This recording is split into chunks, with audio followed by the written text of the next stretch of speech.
দেখুন, নওশাদ সিদ্দিকী সাহেবকে আমরা এমএলএ বানিয়েছি। উনি আমাদের পাশে থাকার যে অঙ্গীকার করেছিলেন সেটা বাস্তবে রূপ দিয়ে তিনি দেখাচ্ছেন। আরও অন্য অন্য লোক আছে, তারা বাস্তবে অনেক কিছু বলে যায় কিন্তু বাস্তবে রূপ দেয় না, তারা খালি বলে চলে যায়। কিন্তু নওশাদ সিদ্দিকী আমাদের এমএলএ, তিনি সবসময় বলেছেন আমি জনগণের পাশে আছি, আমি আপনার বিধায়ক, আপনার পাশে থাকব। যে অঙ্গীকার করেছিলেন সেই অঙ্গীকার মোতাবেক তিনি কাজ করে যাচ্ছেন। কোচপুকুর গ্রামে এসেছিল 147 নম্বর বুথে, চালতেবেড়িয়া অঞ্চল।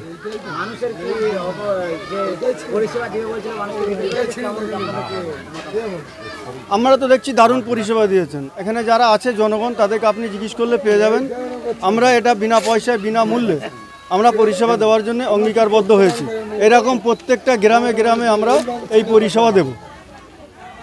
এবং এখানে form SIR form fill up হচ্ছে এবং শাসক দলের নেতারা দাবি করছেন যে নওশাদ সিদ্দিকী এটা ফুটেজ খেতে এসেছেন, কি বলবেন?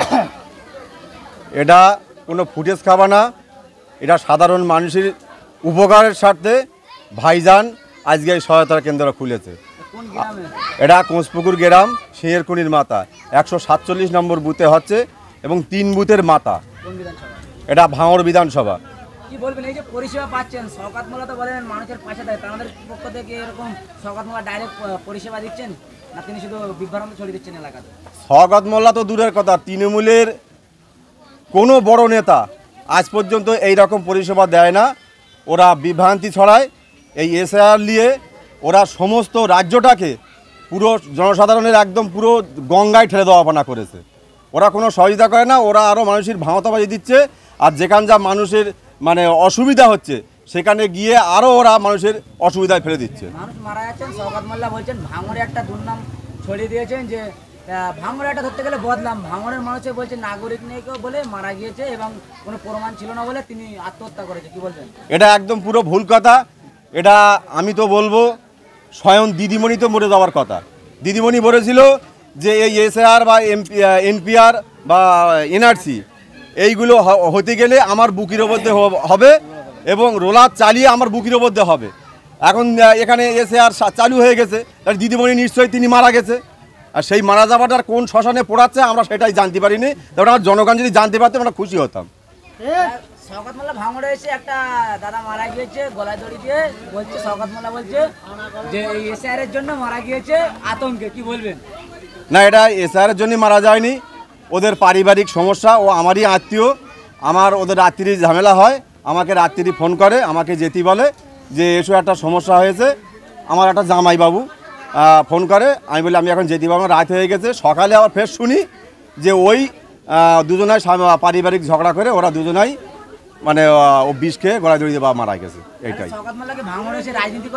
শওকত মোল্লা এই সম্পূর্ণ আমাদের এই ভাঙড়ে এসে এই এসআইআর নিয়ে এইটা নিয়ে এই জয়পুরের যে মরণ খবরটা নিয়ে সম্পূর্ণ রাজনীতি করছে, সম্পূর্ণ রাজনীতি করছে। ওনার রাজনীতি ভাঙড়ের মানুষ আর তোয়াক্কা করে না। ভাঙড়ের জয়পুরের মা বোনেরা তারা উত্তর দিয়ে দিয়েছেন। আর এরপরে আরও কি হবে সেটা শওকত মোল্লা জানে, হাড়ে হাড়েও বুঝতে পারছে। ভাঙড়ে আসলে ওনার খবর এবারে খারাপই হবে, ভালো আর দিক আর নেই। অবশ্যই ওনার মেন্টালি হয়ে গেছে, ওই জন্যই ভুল বকছে। ও পাগল হয়ে যাবে, পাগল হয়ে যাচ্ছে বলে আজকে ওই জয়পুরের মানুষের কাছে হেনস্থা হচ্ছে। বড়বাবু বা পুলিশ প্রশাসন যদি না থাকতো আমার মনে হয় শওকত মোল্লা গায়েব হয়ে যেত। এতটা মানুষের ক্ষোভ ভাঙড়ে, এতটা মানুষের ক্ষোভ। কি বলবেন এই যে আজকে কোন গ্রামে ভাইজান এসেছিল? আজকে ভাইজান এসেছিল কোচপুকুর গ্রামে আমাদের 147 নম্বর বুথে, প্লাস আমাদের 148, 49 বুথের মিডিলেই আমাদের এই সহায়তা কেন্দ্র হয়েছে। আর এইরকম কেন্দ্র আমাদের চলবে, এখন 1 মাস চলবে। আমরা সাহায্য করতেই আছি, আমাদের কাছে কোনো পয়সা করি লাগে না, আমরা ফ্রি পয়সায় ফর্ম ফিল আপ করে দেবো। এবং নওশাদ সিদ্দিকীর আদর্শে আদর্শিত আমরা।